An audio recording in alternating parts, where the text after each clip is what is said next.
अरे कीचक, क्या हुआ? कहाँ खोए हुए हो? ये संगीत संध्या तुम्हारे मनोरंजन के लिए ही आयोजित की गई है। हाँ, उसी का तो आनंद ले रहा हूँ बहना।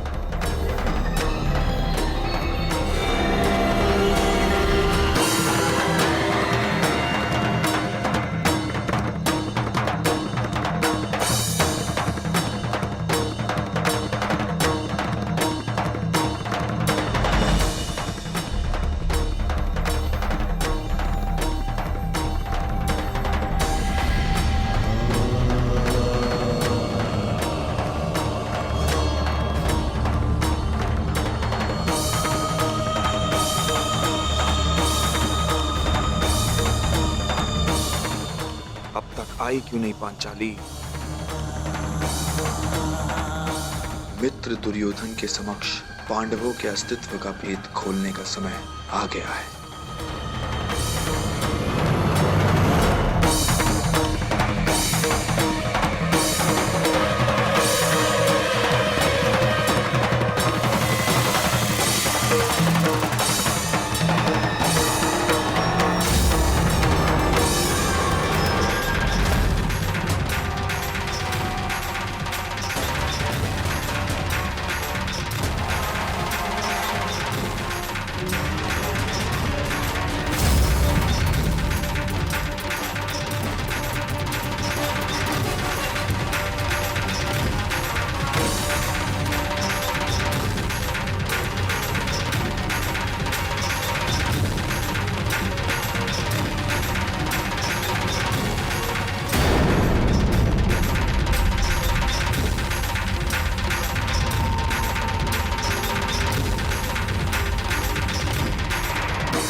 मदिरा सेनापति,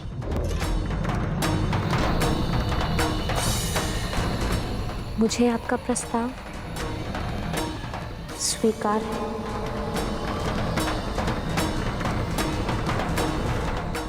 मैं आपके कक्ष में आपकी प्रतीक्षा करूंगी।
आइए।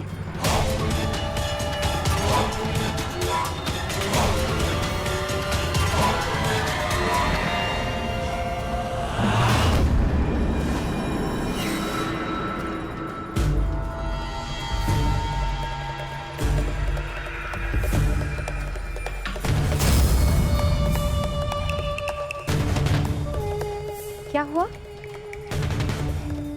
आप रुक क्यों गए? आइए ना।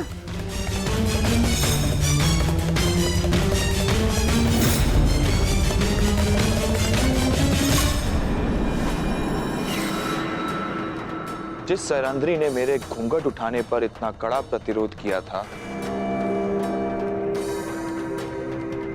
वो मेरे साथ रात्रिवास के लिए इतना शीघ्र कैसे मान गई?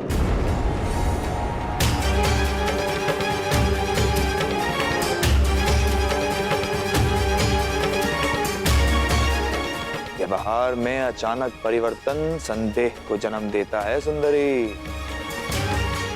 हम तुम्हारे साथ रात्रि बिताएंगे, परंतु यहां नहीं, किसी और कक्ष में। अरे क्या हुआ? रात्रि ही तो बितानी है, किसी और कक्ष में क्या अंतर है? देखो, अस्वीकार करोगी तो मुझे और संदेह होगा, और ये संदेह तुम्हारे हित में नहीं।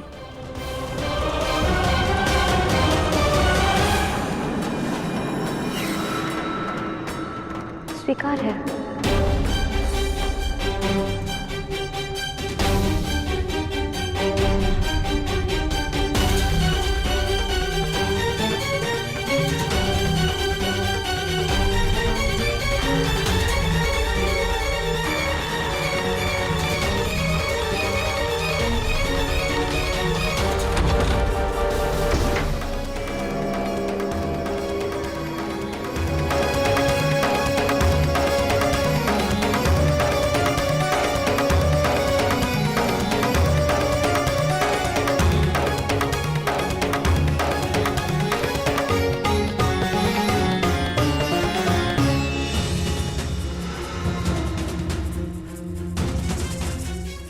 ये द्वार बाहर से कैसे बंद है?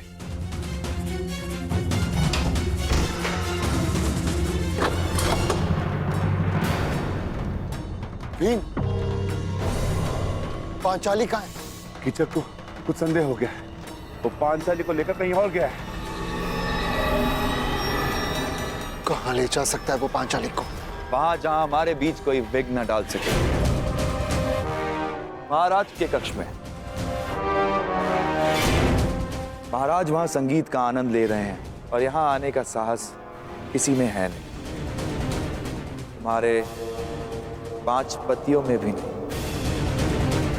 क्योंकि मेरे सैनिक उन पर दृष्टि रखे हुए हैं। वो यहां आए, दुर्योधन तक सूचना पहुंच जाएगी। क्या है ना कि अपने शत्रु से 4 पग आगे रहना कीचक का स्वभाव है।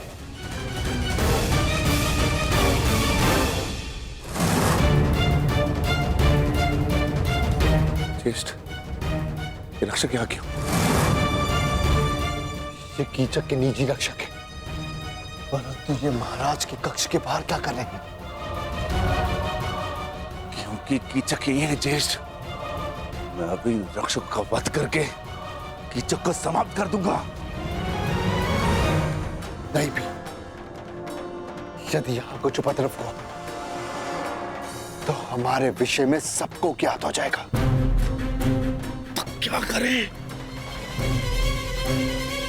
आज महाराज की शैया पर हमारे प्रेम की सेज सजेगी।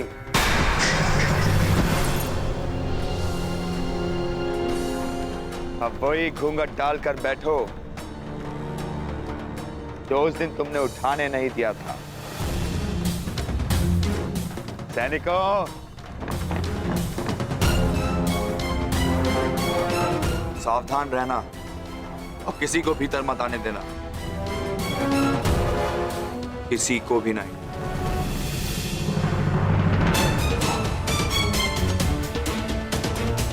तुमने क्या सोचा पांचाली, मैं मूर्ख हूं कि तुम्हारी सुंदरता पर आसक्त होकर यह भूल जाऊं कि तुम कितनी चतुर भी हो।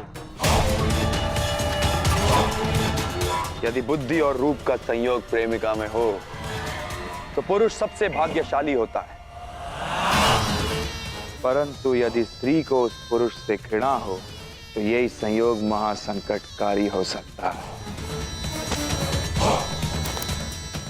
और तुम तो मुझसे कितनी घृणा करती हो ये मैं तुम्हारी आंखों में देख चुका हूं सुंदरी। तुम्हारे 5 पति मुझे रोकने का हर संभव प्रयास करेंगे, परंतु वो कुछ कर नहीं पाएंगे। इस कक्ष में प्रवेश नहीं कर पाएंगे वो लोग।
तुम भूल गए कि पांचाली के ज्येष्ठ पति को महाराज के कक्ष के सारे द्वार क्या थे?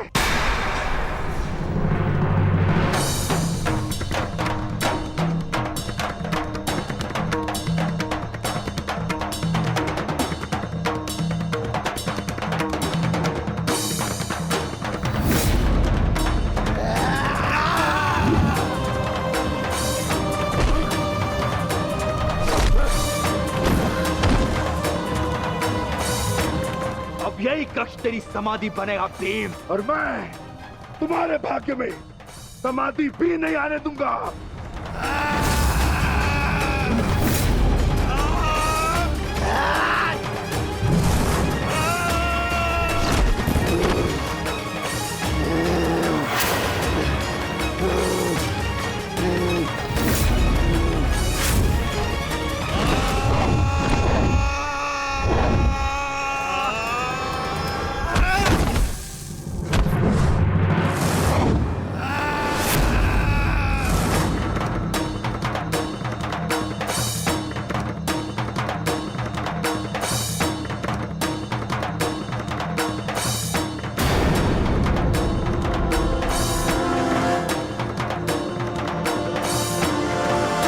सेनापति कीचक कहाँ? क्षमा कीजिए गांधार नरेश, इसकी कोई सूचना नहीं है।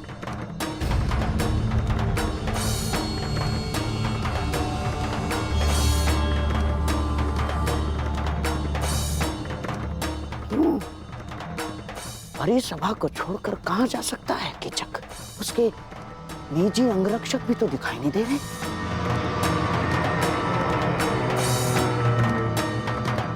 कहीं ऐसा तो नहीं कि कीचक संकट में हो? और हाँ, संकट केवल पांडवों की ओर से आ सकता है।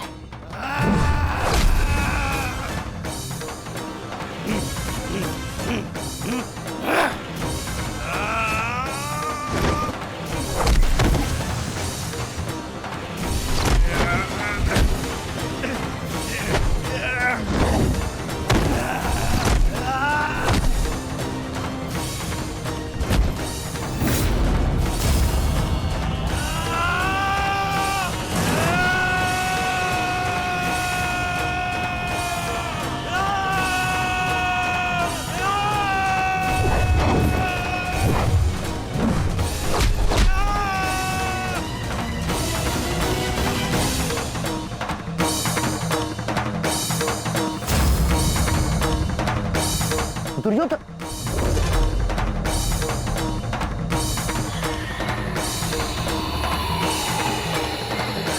मुझे स्वयं ही जाकर देखना होगा।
मुझसे छल किया, सब कुछ छिन जाएगा तुम पांडवों का। अब यहाँ पर आकर पता चलेगा कि तुम लोगों का अज्ञातवास भंग हो चुका है।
कीचक कहाँ है? भीतर नहीं, आप भीतर नहीं जा सकते। अरे भीम कुछ लोग इस ओर आ रहे हैं। और छोड़ो, वो संकट में है।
ये तो मामाश्री की आवाज है। कहाँ है वो? आकर क्या हुआ मामा? दुर्योधन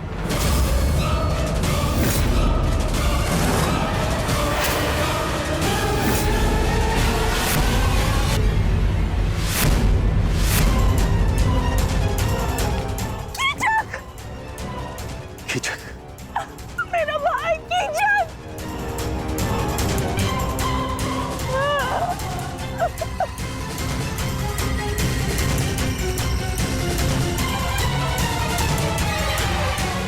ये कैसे हो सकता है? यही तो मेरा प्रश्न है। मेरा परम मित्र कीचक कोई उसका वध कैसे कर सकता है? कीचक महायोद्धा था, उसी के महल में यह संभव है।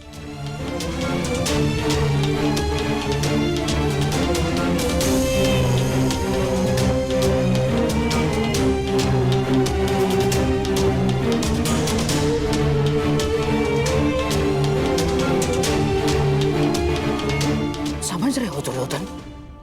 कीचक का वध करना सामान्य मनुष्य के बस की बात नहीं है। पूरे आर्यव्रत में इस महाबली कीचक को मारने का सामर्थ्य केवल गिने चुने महायोद्धाओं में है। जैसे जैसे गंगापुत्र भीष्म, अंगराज कर्ण, स्वयं तुम दुर्योधन, महाबली बलराम और भीम मामाश्री।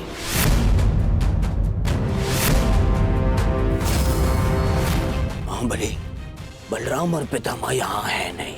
कर्ण और मैं हम सभा में थे। बचा केवल हेम।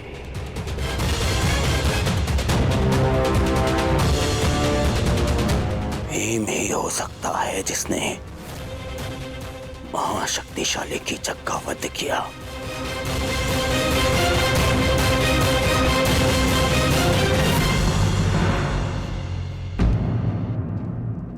कुछ समझ में आ रहा है विराट राज? भीम,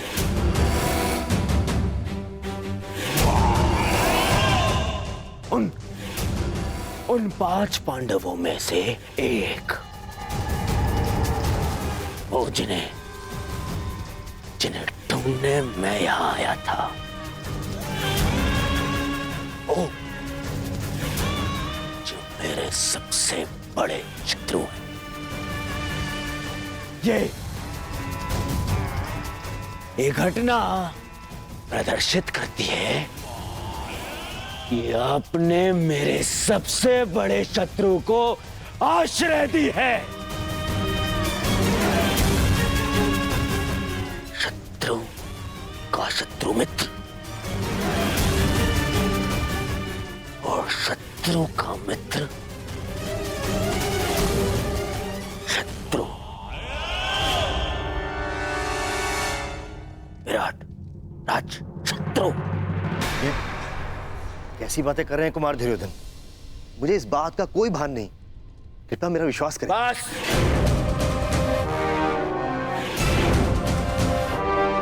अब और कोई बहाना नहीं।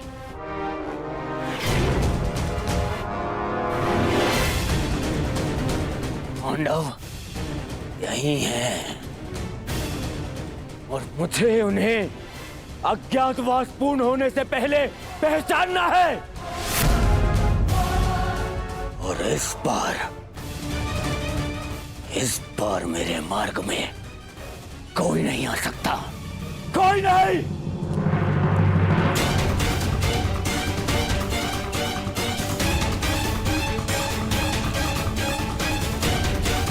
हमें तुरंत यहां से निकलना होगा। सभी वस्तुएं यहीं छोड़ दो। कीचक वध ने महल और उसके आसपास कोलाहल उत्पन्न कर दिया है। हमें उसका लाभ उठाना है और यहां से निकलना है। युवराज, शांत हो जाइए। विराट राज मत्स्य के राजा हैं। उनके साथ ऐसा व्यवहार अभद्रता है। मेरे साथ चल। विरोध है, विरोध। और कदाचित तुमने सुना नहीं कर्ण, मैंने कहा इस बार मेरे मार्ग में कोई नहीं आएगा। और तुम उनसे भिन्न नहीं हो।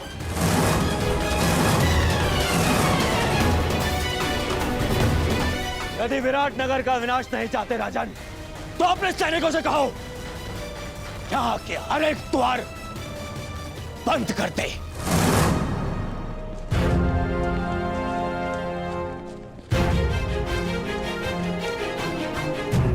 कीचक का वध इसी राजमहल में हुआ है और ये मेरी दुर्योधन की आज्ञा है।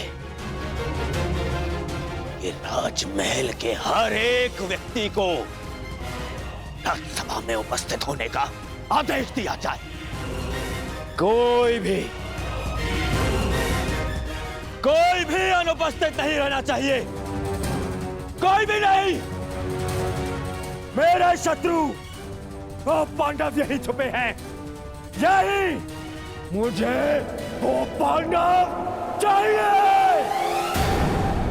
यदि ये कार्य पांडवों ने ही किया है, तो आशा है कि वो अब तक यहाँ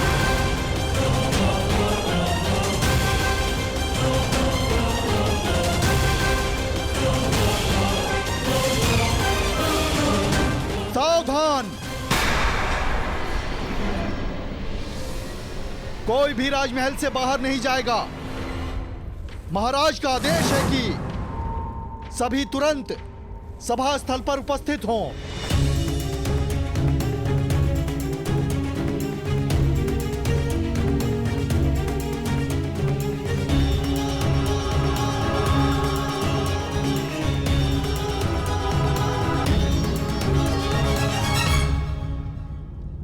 महाराज की जय हो।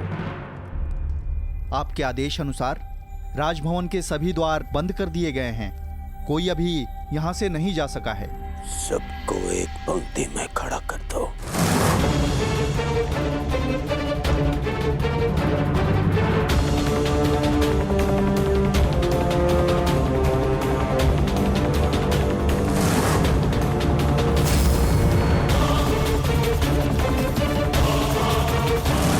पांडु पुत्रों, कीचक के वध से मुझे यह ज्ञात हो गया है कि तुम यहीं छिपे हो। तुम सब यही हो और इसी सभा में हो। अवश्य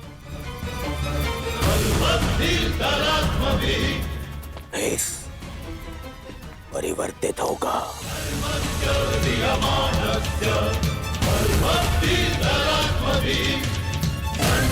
परंतु दुर्योधन की दृष्टि से तुम सब बच नहीं पाओगे। श्रेष्ठ यही होगा कि तुम स्वयं मेरे समक्ष प्रस्तुत हो जाओ, अन्यथा मुझे क्रोध आ जाएगा। और द्यूत भवन में तुम देख चुके हो कि जब दुर्योधन को क्रोध आता है तो क्या होता है।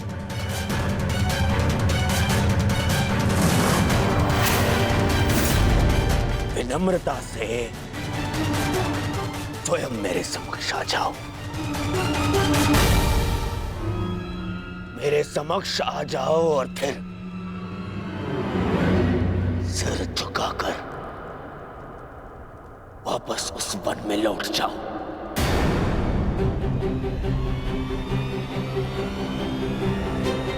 मुझे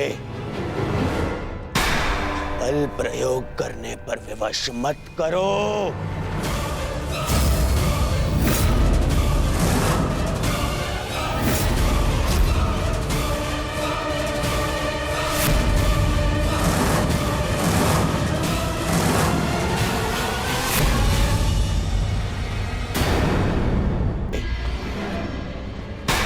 बल प्रयोग करने पर विवश मत करो।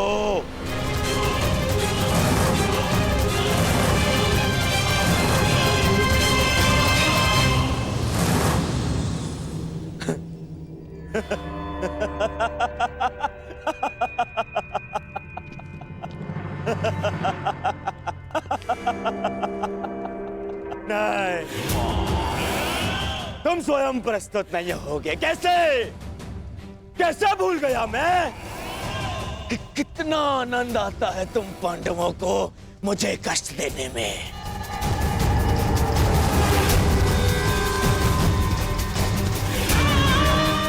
तो ठीक है, धर्मराज युधिष्ठिर, प्रार्थना कर रहे होगे तुम कि मैं तुम्हें पकड़ ना पाऊं। व्यर्थ है, व्यर्थ है। बचा कर रखो अपनी प्रार्थनाओं को। अगले 12 वर्ष में काम आएंगी तुम्हारी प्रार्थनाएं, बचा के रखो। और युधिष्ठिर तो ठीक, वो भीम कहाँ है? कहाँ हो भीम? भीम,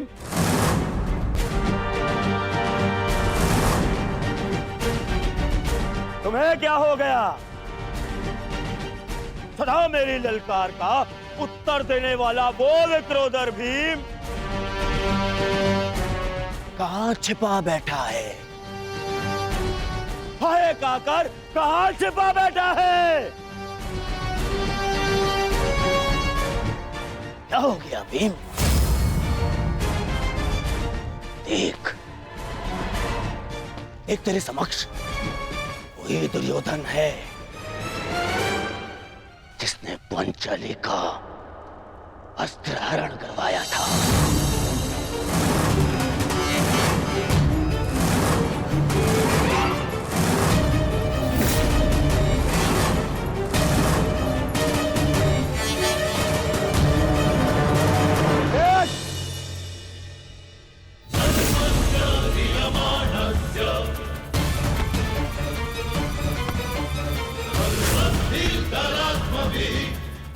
महाराज,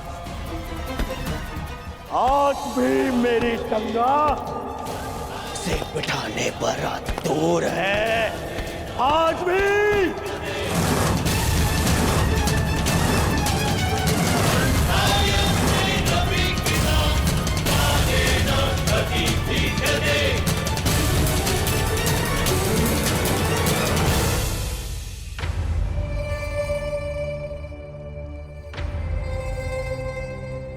क्या हो गया? कहां छुपा बैठा है? बड़ बोला भीम, कहा?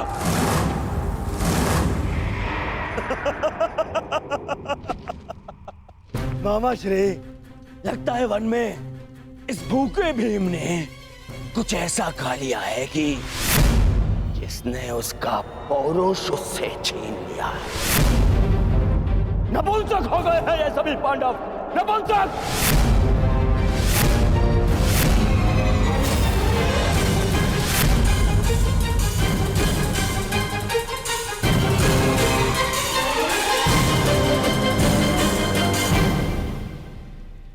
स्मरण है महाराज,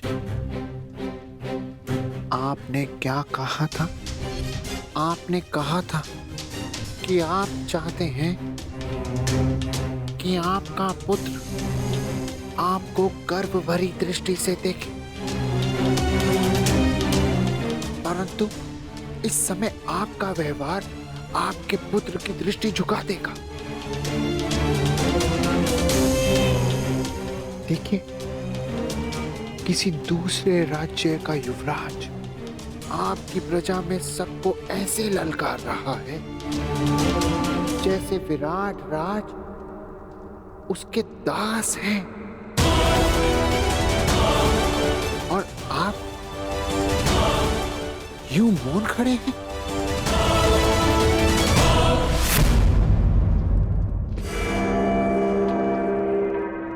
तुम नहीं हो भीम, तुम भी नहीं।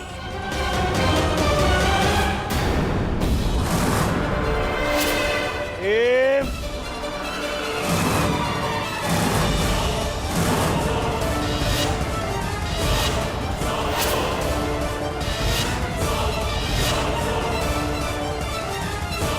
मैं जानता हूं कि मेरे मित्र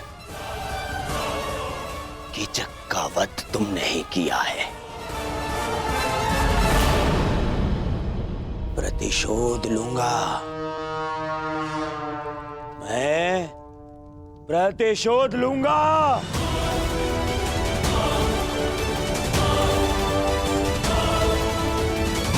महाराज, राजा वो नहीं होता जो स्वर्ण सिंहासन पर बैठे हीरक मुकुट धारण करे। राजा वो होता है जो अपनी प्रजा के मन के सिंहासन पर बैठे मान का मुकुट धारण करे।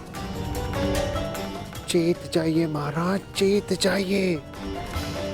इस समय आपका पुत्र कुमार उत्तर ही नहीं, अपितु आपकी प्रजा भी अपने राजा से साहस की आशा बांधे खड़ी है। पूरे राज्य के समक्ष आपका निरादर हो रहा है। जागिए महाराज, जागिए। अब यही अवसर है सबको बता देने का कि मत्स्य के राजा आप हैं।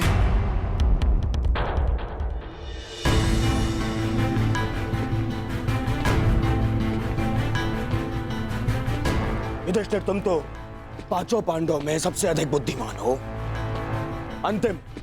अंतिम अवसर दे रहा हूं तुम्हें, अंतिम। पांचाली समेत पांचों भाई मेरे समक्ष आ जाओ, क्योंकि जब तक मैं तुम्हें पहचान नहीं लेता मैं यहां से किसी को जाने नहीं दूंगा। भले ही पूरी रात्रि बीत जाए, किसी को नहीं पांचों पांडवों के समक्ष पांचाली सैरंध्री, अच्छा नाम है। दासी सैरंध्री, हस्तिनापुर युवराज के लिए मदिरा प्रस्तुत करो।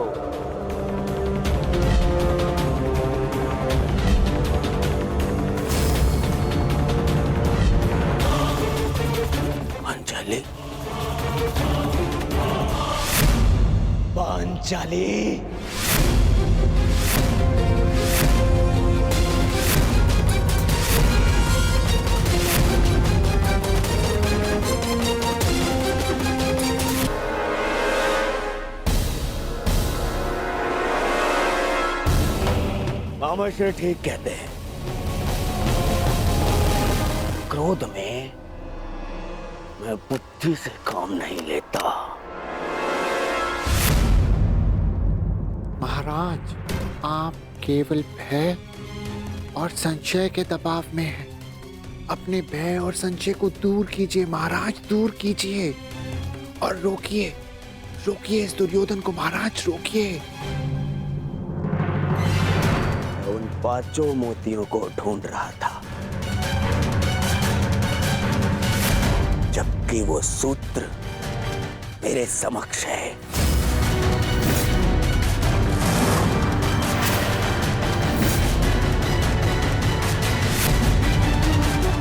जिसने उन 5 को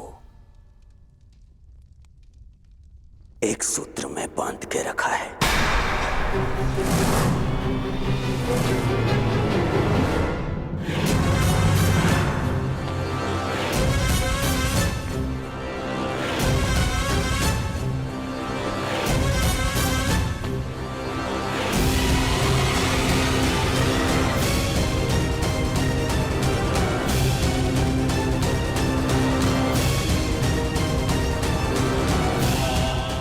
जानता हूं कि ये तुम ही हो द्रौपदी,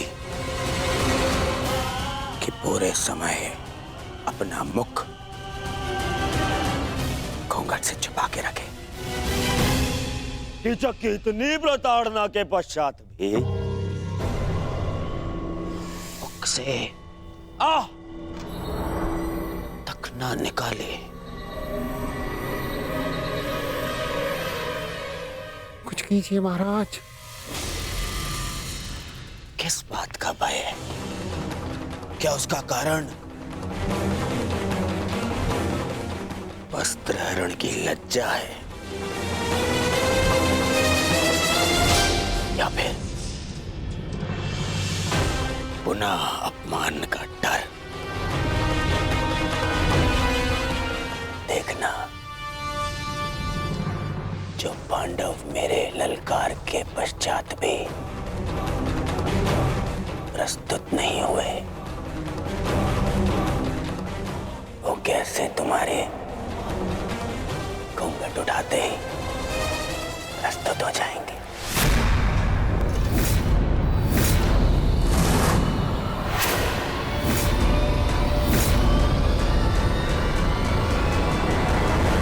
अरे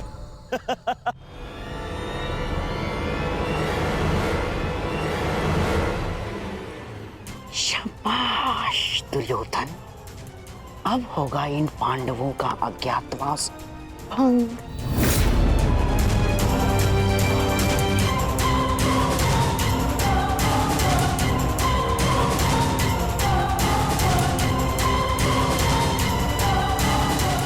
और कितना पीछे जाओगी पांचाली? अब और कोई मार्ग शेष नहीं है।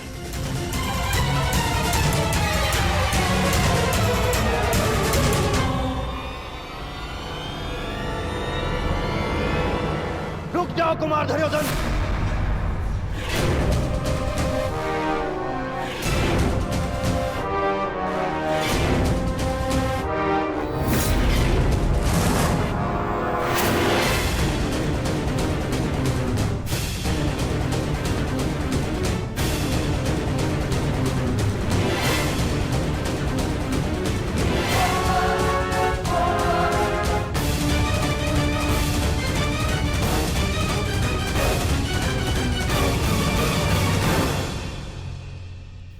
विराटराज, आपके कंठ में स्वर भी हैं। ज्ञात नहीं था मुझे कि आपका सुर ऊंचा भी होता है, परंतु विलंब कर दिया आपने, क्योंकि आप ना तो मेरे पास रुकने का धैर्य है और ना ही आपके पास मुझे रोक पाने की शक्ति।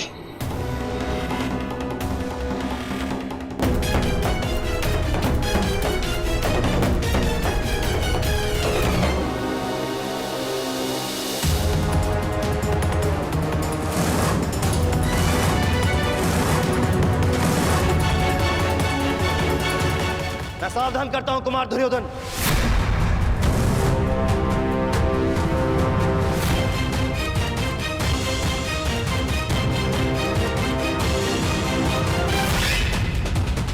आप जानते हैं ना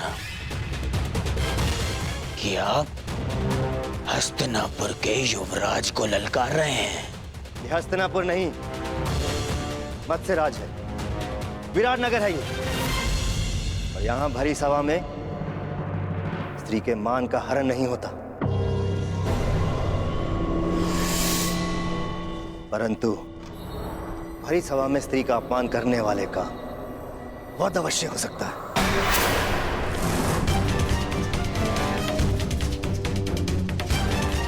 मेरी प्रजा तुम्हारी दास नहीं, तुम्हारा उन पर कोई अधिकार नहीं। सरंदरी को छूने का प्रयास भी मत करना।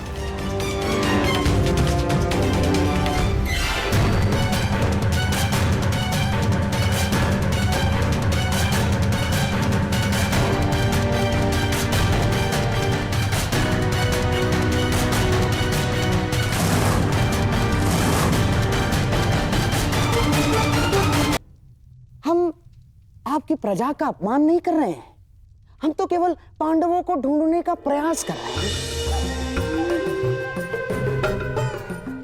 स्मरण है ना आपको, आपके सेनापति ने हमें वचन दिया था कि मत्स्य राज्य पांडवों को ढूंढने में हमारी सहायता करेगा। सहायता सर झुका के मांगी जाती है गंधार नरेश, उंगली उठाकर नहीं। और रही बात वचन की, तो वो मैंने नहीं, कीचक ने दिया था। उसकी मृत्यु के साथ उसका वचन भी टूट गया।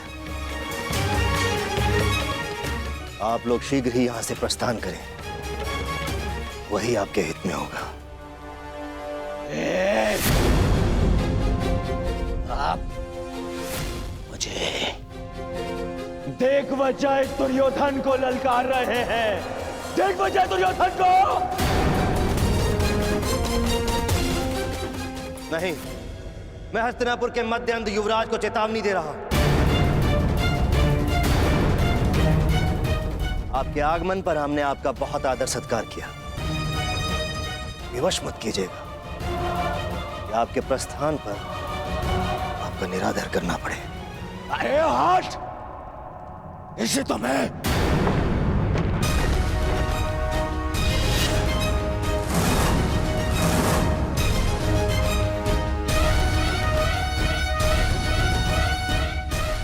एक पग भी और आगे बढ़ाया तो मेरे सैनिक प्रहार करने के लिए स्वतंत्र होंगे।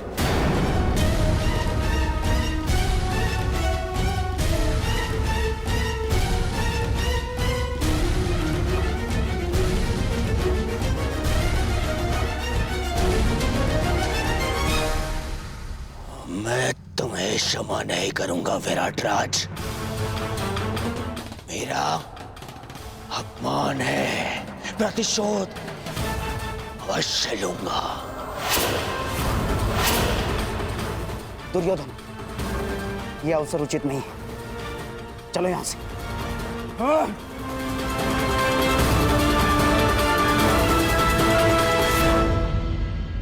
इस विराट राज्य की कृपा से कब तक बच पाओगे नपुंसक पांडवों?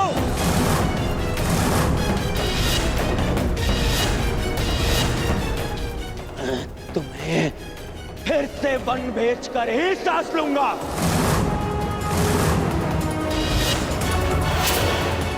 और तुम पांचाली, तुम्हारा दर्प एक बार फिर तोड़ेगा यह दुर्योधन।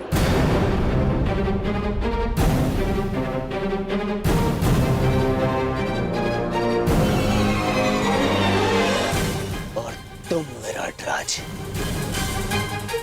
तुमने तो मत्स्य के विनाश को ललकारा है। अब पांडवों के साथ साथ तुम्हारा भी विनाश होगा।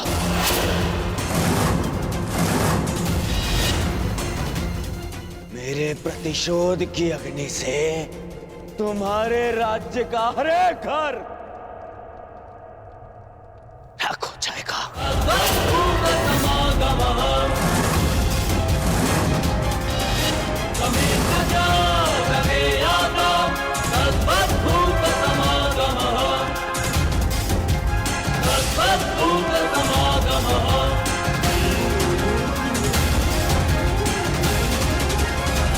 प्रतिशोध की अग्नि से तुम्हारे राज्य का हर एक घर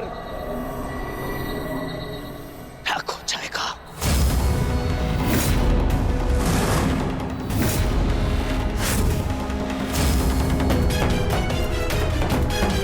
दुर्योधन शांत, चलो यहां से।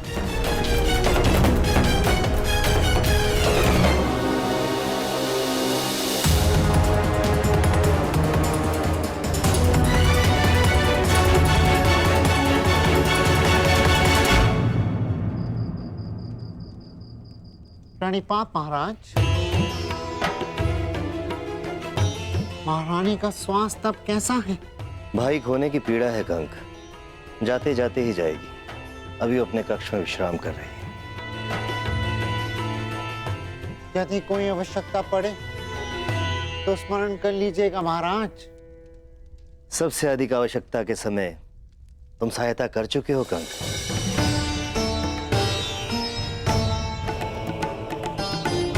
तुमने ठीक ही कहा था। मैं कीचक के नहीं, संशय के दबाव में था। एक राजा और एक पिता को उसका कर्तव्य स्मरण कराने के लिए धन्यवाद कंक। मुझे मेरा खोया हुआ आत्मविश्वास लौटाने के लिए धन्यवाद।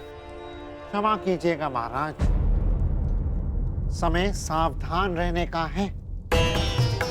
हस्तिनापुर युवराज की ललकार को मत भूलिएगा, क्योंकि मत्स्य का वो सेनापति मारा जा चुका है जिसके भय के कारण विराट नगर की सीमाएं सुरक्षित थीं। कुरु सेना किसी भी क्षण आक्रमण कर सकती है महाराज, किसी भी क्षण।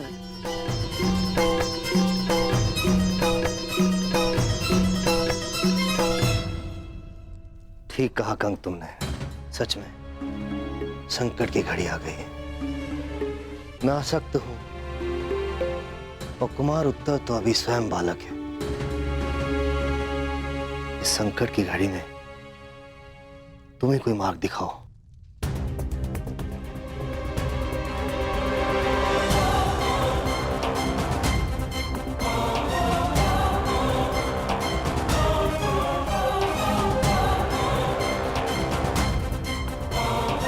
आक्रमण होने की दशा में मार्ग तो केवल युद्ध ही है महाराज। परंतु मैं आपको वचन देता हूं कि जिस मत्स्य भूमि का हमने अन्न खाया है उसे नाश नहीं होने देंगे महाराज। नाश नहीं, सर्वनाश चाहिए मुझे। सर्वनाश। उस मत्स्य राज्य का सर्वनाश चाहिए मुझे। उसने मेरा, दुर्योधन का अपमान किया है। दुर्योधन का।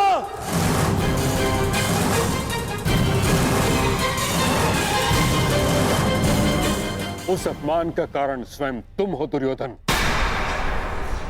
अतिथि की मर्यादा तुमने भंग की है।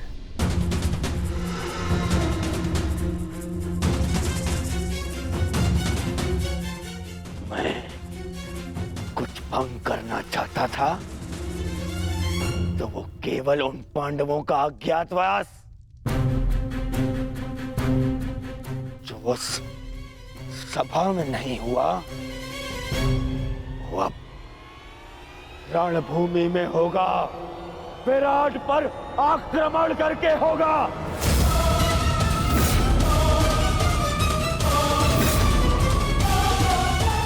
मूर्खता से पूर्ण प्रलाप बंद करो दुर्योधन।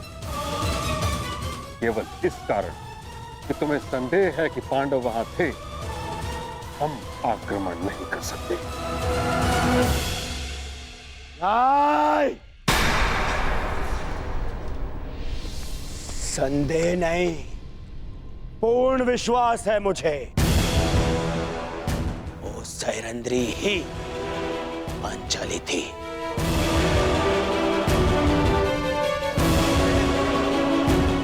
अब मामाश्री से पूछ लीजिए, गण से पूछ लीजिए, वो भी वहां उपस्थित थे। सर्वप्रथम तुम मुझे उत्तर दो, क्या तुमने पांडवों को देखा? क्या तुमने पांचाली को देखा?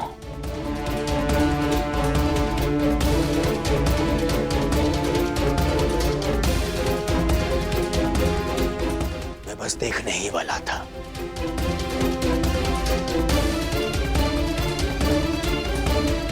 ठीक, नहीं देख पाया, परंतु उसका अर्थ ये नहीं कि वो वहां नहीं है।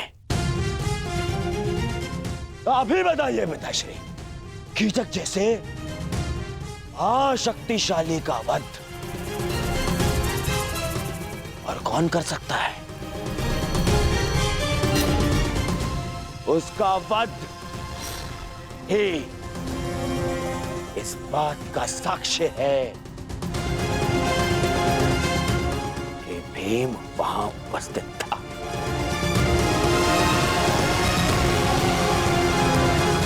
मैं दुर्योधन की इस बात से सहमत हूं ताश्री।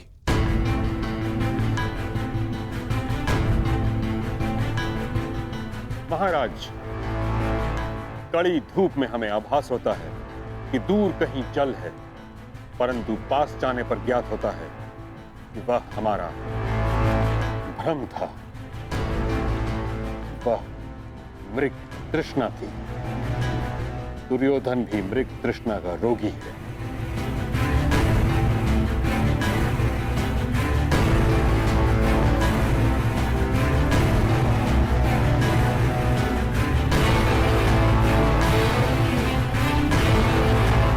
आपको क्या लगता है मैं मूर्ख हूं? शत्रुता के कारण समस्त राज्य को युद्ध की अग्नि में जो झोंक दे वो मूर्ख नहीं है तो और क्या है?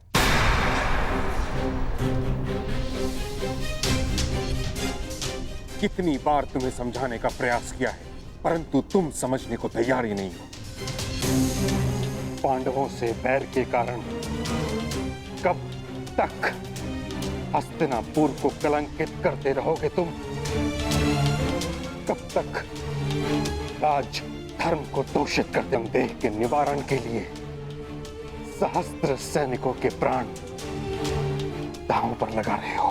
क्षमा कीजिएगा महामहिम,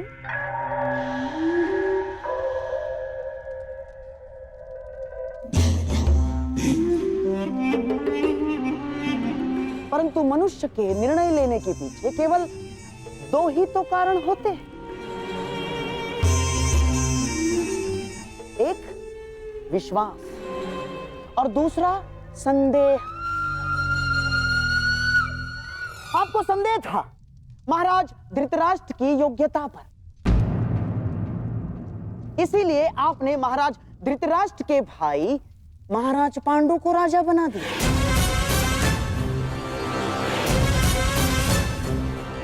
आपको संदेह था कि युद्ध में कर्ण कहीं अर्जुन के प्राण ना ले, अर्जुन को परास्त ना कर दे, इसीलिए आपने हस्तिनापुर का विभाजन भी स्वीकार कर लिया।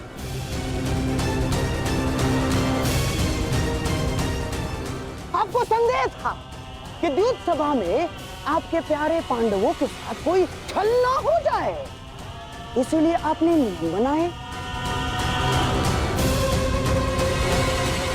और इस समय भी आपको संदेह ही है कि कहीं मेरा प्यारा दुर्योधन आपके प्रिय पांडवों को खोज ना ले और फिर से उन्हें वनवास ना जाना पड़े। महामहिम, बस करिए गंधार राज।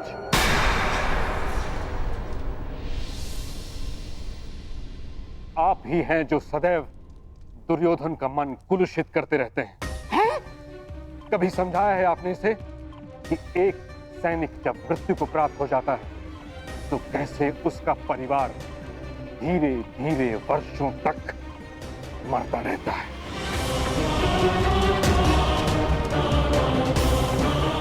सहस्त्रों सैनिकों के प्राण का कोई मोल है? मुझे मोल नहीं है। मोल है पितामह, है। मुझे कुछ 100 सैनिकों का नहीं, उन लाखों सैनिकों के प्राण का मोल है।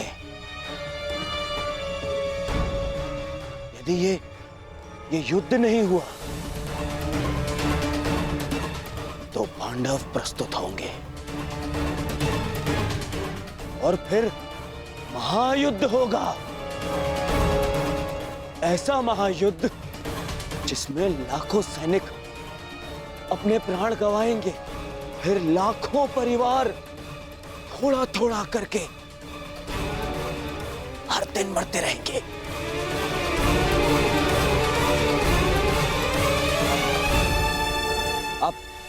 आप ही बताइए पिताश्री, क्या मैं अनुचित कह रहा हूं?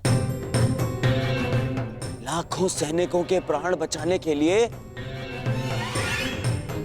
कुछ 100 सैनिकों का वीर गति प्राप्त करना बलिदान है या मूर्खता?